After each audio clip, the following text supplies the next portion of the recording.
பொங்க வரணும் மண்டி ஓட்டு திங்கன்னு காத்திருப்பாங்க. அடுத்த வாரம் தீபாவளினா இப்போ இருந்தே பட்டினியா கிடக்குது, எழுத்து வாங்கணும். சாப்பிட்றது அப்படி வருது.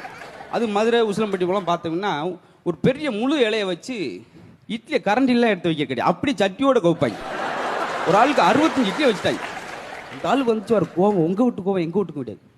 ஆனால் மடனாமா ஏன்னா ஆப்பிரிக்கா காட்டெருமின்னு பார்த்தீங்க. ஏமா 65 இட்லியை வச்சுருக்க மனுஷன் எப்படிமா சாப்பிடுவான்? ஒரு இட்லி எடுமா அப்படின்னு இருக்கான். அட பாவி, 64 திங்கிற அந்த ஒன்றை திங்க மாட்டியாடா, இதில் ஒரு பில்டப்பா. அந்த அம்மா என்னமோ நினைச்சு பயந்து இருக்கு. ஒரு இட்லி எடுக்கிறதுக்கு எவ்வளோ ஒரு வசனம் பேசிருக்கான் பாருங்க. அப்போ என்ன அர்த்தம்? நீ சில வீட்டில் சாப்பாடு போட்டு சொல்லுவாங்க, நான் ஒரு வீட்டுக்கு போய் சாப்பிட்டுட்டு மிச்சம் வைக்காமல் சாப்பிட அப்படின்னா பார்க்குறேன் மொத்தமே 4 பேருக்கு தான் இருக்குது, அது எப்படி மிச்சம் வைப்போம்? இன்னும் சில வீட்டில் சொல்லுவாங்க, கேட்டு சாப்பிடுங்க, சும்மா கேட்டு சாப்பிடுங்க.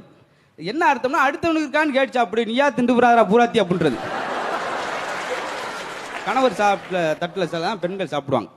அது எதுக்குன்னா தட்டு கிளவுற செலவு மிச்சம்.